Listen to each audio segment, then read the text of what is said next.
इसी तरह से आपने मंडी डिस्ट्रिक्ट में एक और धार को याद रखना है, वेरकोट। वेरकोट जो धार है वो भी आपको कहाँ पे देखने को मिलेगी, मंडी में। 2 पर्सन के नाम आपने याद रखने हैं कि उसमें जो है 2 व्यक्ति की मौत हुई थी। एक था श्री उमादत्त और दूसरा था दुर्गादास। महात्मा गांधी जो थे वो उस टाइम पर जेल में थे और उनकी एक पत्रिका थी हरिजन। तो प्रेनो एक तरह की लव मैरिज है, या आप याद रखें। एक फैक्ट और याद रखना है कि हॉर्टिकल्चर म्यूजियम जो है हिमाचल प्रदेश का वो कहाँ पे स्थित है, नवभारत में। जो है 1623 में एक बैटल लड़ी जिसका नाम था बैटल ऑफ द लोग। आश्रम था जिसका नाम था धम्पाल आश्रम। धम्पाल आश्रम, ये आश्रम किसके द्वारा बनाया गया था, नारायण। ठीक है, इनके द्वारा बहुत सारी बुक्स लिखी गई है। वो है एक तो उसने कहा था, दूसरी जो बुक है इनकी वो है सुखमय जीवन। अब ये जो पंडित सेव थे इनके 2 बेटे थे, एक था मनकू, दूसरा जो बेटा था इनका वो था नैनसुख। जो नैनसुख थे ये एम्प्लॉय थे राजा बलवंत सिंह के।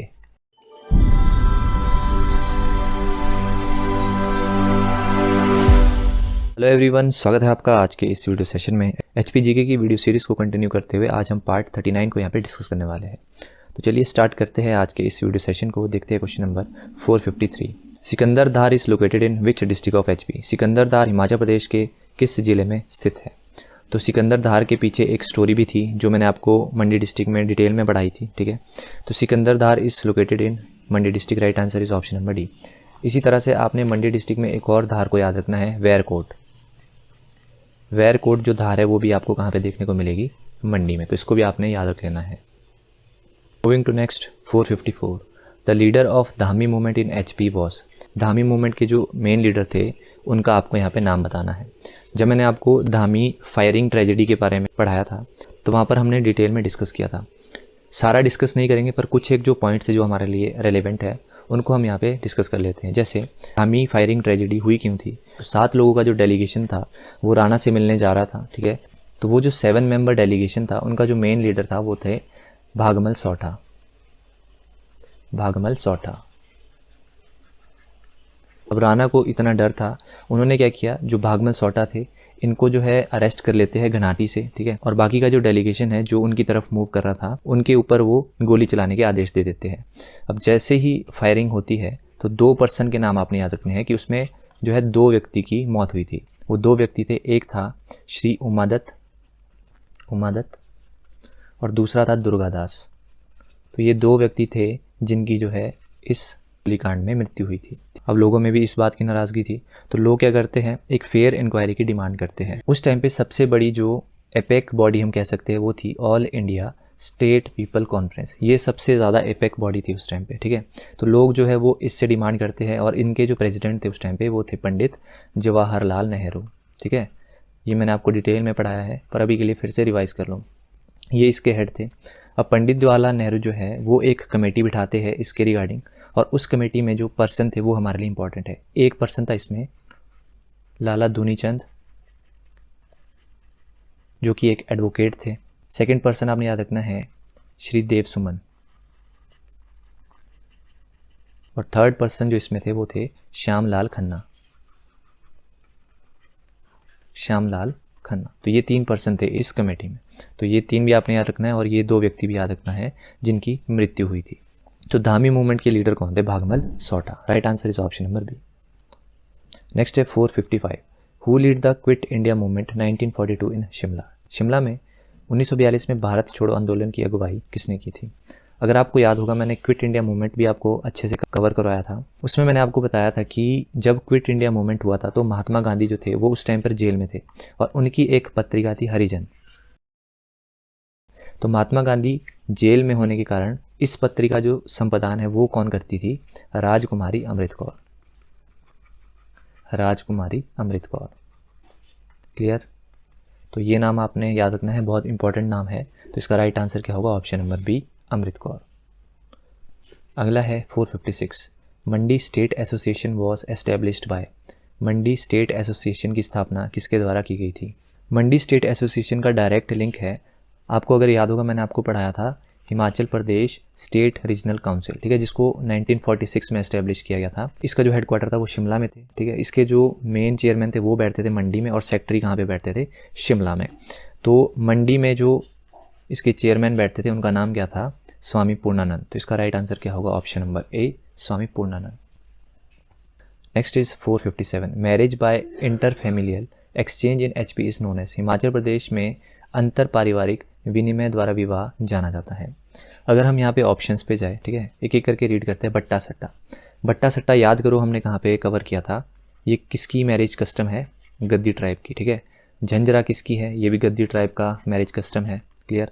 और प्रेरणा, हाल ही में जो IT स्पेशलिस्ट का पेपर करवाया गया था HPPSC के द्वारा, वहाँ पर ये क्वेश्चन पूछा गया था, पर वहाँ पे आपको जो स्पेलिंग है वो दी गई थी प्रेनो, क्लियर।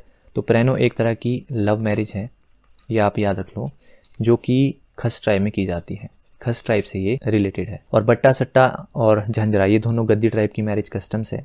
बट्टा सट्टा जो है ये मैरिज बाय एक्सचेंज, इसको मैंने आपको डिटेल में पढ़ाया था, मैरिज बाय एक्सचेंज, अगर आपको याद हो, ठीक है। और झंझरा एक तरह का म्यूचुअल अंडरस्टैंडिंग या फिर कंसेंट या फिर एग्रीमेंट आप कह लो, इस तरह की एक मैरिज होती है, ठीक है। इसके ऊपर भी मैंने एक डिटेल्ड वीडियो लेक्चर बनाया है, वहाँ जाकर आप देख सकते हैं। तो यहाँ पर पूछा गया है कौन सी जो मैरिज है वो मैरिज बाय इंटरफैमिलियल एक्सचेंज है। तो मैरिज बाय एक्सचेंज कौन सी है, बट्टा सट्टा। तो इसका राइट आंसर क्या हो जाएगा, ऑप्शन नंबर ए, बट्टा सट्टा। अगले क्वेश्चन की तरफ बढ़ते हैं। 458, Shanidev temple is located eight which place in HP। Shanidev मंदिर हिमाचल प्रदेश के किस स्थान में स्थित है। तो इसका राइट आंसर हो जाएगा option number A, Lamlu. Moving to next 459, Himachal Pradesh state information commission was constituted in which year. Himachal Pradesh राज्य सूचना आयोग का गठन किस वर्ष में हुआ था। तो स्टेट इंफॉर्मेशन कमीशन जो है इसको एस्टेब्लिश किया गया था वर्ष 2006। सबसे पहला पॉइंट तो आपने यही याद रखना है। तो इसका राइट आंसर हो जाएगा ऑप्शन नंबर बी। तो क्वेश्चन पूछा जाता है फर्स्ट इंफॉर्मेशन कमिश्नर कौन थे। तो आपने याद रखना है PC राणा। PC राणा कौन थे, फर्स्ट इंफॉर्मेशन कमिश्नर, क्लियर। अगला क्वेश्चन है 460, which was the summer capital of the erstwhile Patiala state. पूर्ववर्ती पटियाला राज्य की ग्रीष्म राजधानी कौन सी थी। पटियाला की जो राजधानी थी वो थी चायल। तो इसका राइट आंसर है option number A.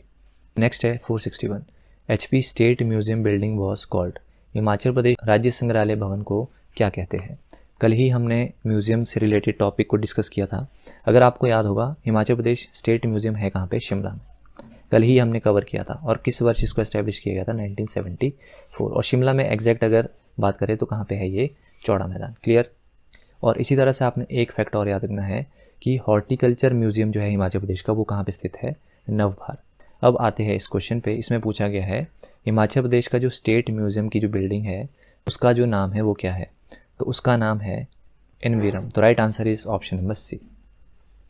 Next is 462, which Raja of Nurpur princely state build the Taragarh fort in the territory of Chamba princely state around 1625 to 30 AD। Nurpur रियासत के किस राजा ने 1625 से 1630 के आसपास चंबा रियासत के क्षेत्र में तारागढ़ किला बनवाया था। तो अगर आपको याद होगा तारागढ़ जो फोर्ट है हम बहुत बार डिस्कस कर चुके हैं। इस क्वेश्चन का आंसर करने से पहले आपको एक राजा याद रखने हैं, राजा जगत सिंह। नूरपुर प्रिंसली स्टेट की हिस्ट्री में बहुत इंपॉर्टेंट नाम है राजा जगत सिंह। इनके बारे में थोड़े से फैक्ट्स आप जान लो। इन्होंने जो है 1623 में एक बैटल लड़ी जिसका नाम था बैटल ऑफ द लोग। बैटल ऑफ द लोग। सबसे पहले तो आपने ये याद रखना है कि ये बैटल हुई कब थी, ठीक है। और दूसरा क्वेश्चन जो यहाँ से याद रखना है कि ये किसके विरुद्ध हुई थी। तो आपने याद रखना है राजा ऑफ चंबा। राजा ऑफ चंबा। अगर ज़्यादा ही डीप जाए तो राजा ऑफ चंबा था कौन उस टाइम पे, जनार्दन। तो जनार्दन और जगत सिंह के बीच ये बैटल हुई थी 1623 में।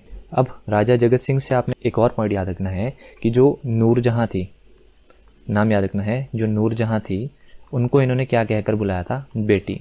ही एड्रेस्ड नूरजहाँ एज बेटी। एक आश्रम था जिसका नाम था धम्पाल आश्रम। धम्पाल आश्रम, ये आश्रम किसके द्वारा बनाया गया था, नारायण, ठीक है। जो ये धम्पाल आश्रम था इसके अंदर एक टेम्पल था जिसको जो है राजा जगत सिंह के द्वारा बनाया गया था, ठीक है। तो याद रखना है धम्पल आश्रम के अंदर जो टेम्पल है वो किसके द्वारा बनाया गया, राजा जगत सिंह। और एक पॉइंट आपने याद रखना है, जो राजा जगत सिंह थी इनकी जो डेथ है वो कहाँ पे हुई थी। तो इनकी डेथ हुई थी पेशावर। तो इनकी डेथ भी इंपॉर्टेंट हो जाती है। कब हुई थी, 1646 में। तो ये सारे जो पॉइंट्स है वो हमारे लिए इंपॉर्टेंट है, इनको आपने याद रखना है। अब आते हैं हम इस क्वेश्चन पे। तो तारागढ़ फोर्ट बनाया था राजा जगत सिंह और इनकी बैटल आपने याद रखनी है 1623 वाली battle of Dhalog. Moving to next 463, Chandradhar Guleri was born in which princely state. Chandradhar Guleri का जन्म कौन से राजसी राज्य में हुआ था। सबसे पहले तो ये जो पर्सनैलिटी है इनके बारे में हम जान लेते हैं।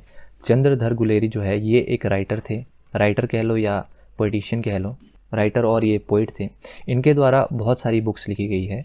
जो इम्पोर्टेंट बुक्स है इनके आप नोट्स बना लो। जैसे इनकी जो फेमस बुक्स है वो है, एक तो उसने कहा था, उसने कहा था, ठीक है। दूसरी जो बुक है इनकी वो है सुखमय जीवन, सुखमय जीवन। ये जो नाम है ये सुनने में ही अच्छे लगते हैं। आज के टाइम में जो सुखमय शब्द है ये गायब होता दिख रहा है। दूसरा है बुद्ध का कांटा, बुद्ध का कांटा। तो ये इनकी फेमस कुछ किताबें हैं, इनको भी आपने नोट कर लेना है, ठीक है। अब इनसे रिलेटेड एक अवार्ड भी आपने सुना होगा, चंद्रधर गुलेरी अवार्ड। इनके नाम पर एक अवार्ड भी है। अब क्वेश्चन क्या बनता है कि फर्स्ट चंद्रधर गुलेरी अवार्ड किसको दिया गया था? बहुत बार डिस्कस कर चुके हैं, मिस्टर केशव। और कब इन्हें दिया गया था? 1986 में। तो इस तरह से एक फैक्ट से दूसरे फैक्ट हमारा लिंक होता रहता है, ठीक है। इसी तरह से हमारे को पढ़ने का भी मज़ा आता है। तो चंद्रधर गुलेरी जो थे, अब यहाँ से भी आप आइडिया लगा सकते हैं, गुलेरी मतलब गुलेर, गुलेर कहाँ पे है? कांगड़ा, ठीक है। और कांगड़ा का पुराना नाम क्या था? त्रिगर्त। तो राइट आंसर क्या होगा? Option number A. अगला क्वेश्चन है 464। In which princely state of HP did Kisan Sabha set up in independent government in 1942? Himachal Pradesh की किस राज्य राज्य में किसान सभा ने 1942 में एक स्वतंत्र सरकार स्थापित की थी? तो इसका राइट आंसर है option number A. Next is 465। In HP Swami Vivekanand medical institute is located at? Himachal Pradesh Swami Vivekanand आयुर्विज्ञान संस्थान कहाँ पे स्थित है? तो स्वामी विवेकानंद मेडिकल इंस्टीट्यूट है पालमपुर में। राइट आंसर है option number C. Last video lecture में हमने कुछ एक मेडिकल कॉलेज को डिस्कस किया था, उनको फटाफट से रिवाइज करते हैं। पहला था Lal Bahadur Shastri government medical college, ये हमने देखा था मंडी के नहर चौक में। दूसरा हमने देखा था पंडित जवाहरलाल नेहरू मेडिकल कॉलेज, ये था चंबा में। और तीसरा हमने देखा था आरकेजी मेडिकल कॉलेज, ये था डिस्ट्रिक्ट हमीरपुर में। तो ये भी हमने रिवाइज कर लिया। अगला है 466। Taragiri glacier is situated in which district of HP? Taragiri जो ग्लेशियर है वो है district Lahaul Spiti. Right answer is option number C. और एक ग्लेशियर आपने याद रखना है भादल, इसको भी हमने कल ही डिस्कस किया था, यह है डिस्ट्रिक्ट कांगड़ा में। अगला है 467। Himachal Pradesh a perspective book is written by? तो ये बुक लिखी गई है by Ramesh Chauhan. Right answer is option number D. Next is 468। Which pass is the gateway of Lahaul? बहुत बार ये क्वेश्चन पूछा जाता है, ठीक है। तो गेटवे ऑफ लाहौल जो है वो किस पास को कहा जाता है? Rohtang pass. Right answer is option number B. अब और ऑप्शंस में जो पासिस है उनको भी हम डिस्कस करते हैं। जैसे बारालाचा पास, ये आपको देखने को मिलेगा लाहौल और भरमौर के बीच, ठीक है। मेनली जो है वो पांगी रीजन में ये देखने को मिलता है। इसी तरह से चोबिया पास, ये भी आपको लाहौल और भरमौर के बीच देखने को मिलता है। और कुगती पास भी कहाँ पे है? लाहौल और भरमौर के बीच। और रोहतांग पास है कुल्लू और लाहौल के बीच। क्लियर? तो इन पासिस को भी आपने याद रख लेना है। Next is 469। Where in HP is 81 foot idol of lord Shiva installed? Himachal Pradesh में कहाँ पर भगवान शिव की 81 फीट की जो मूर्ति है वो स्थापित की गई है?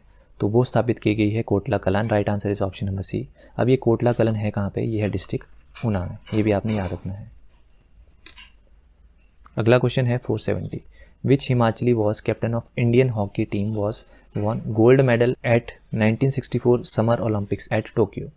सबसे पहले तो आपने याद रखना है कि 1964 के जो समर ओलंपिक्स थे वो कहाँ पे हुए थे? टोक्यो, ठीक है। इस ओलंपिक में हिमाचल प्रदेश से जो इंडियन हॉकी टीम के कैप्टन थे वो कौन रहे हैं? चरणजीत सिंह। इनके टाइम में फर्स्ट टाइम जो है हॉकी में गोल्ड आया था। तो right answer is option number A. अगला है 471। Manak a great master of Pahari miniature adorned the court of which ruler? Manak Pahari लघु चित्र शैली का महान मास्टर किस शासक के दरबार की शोभा थे? इस क्वेश्चन का राइट आंसर करने से पहले आपको एक नाम याद होगा, पंडित सेव। पंडित सेव जो थे ये पहाड़ी स्कूल से रिलेटेड थे, ये आपने एक याद रखना है, पहाड़ी स्कूल से। और किस सेंचुरी की ये बात है? 17th century. ये क्वेश्चन भी हमारे बनते हैं तो ये हमारे लिए याद करना इंपॉर्टेंट हो जाता है। अब ये जो पंडित सेव थे इनके दो बेटे थे, एक था मनकू, ठीक है, मनकू का ही दूसरा नाम था मानक, और दूसरा जो बेटा था इनका वो था नैनसुख। अब जो ये मानक या मनकू थे ये ग्रेट मास्टर थे पहाड़ी मिनिएचर के, ठीक है, ये ग्रेट मास्टर थे पहाड़ी मिनिएचर के।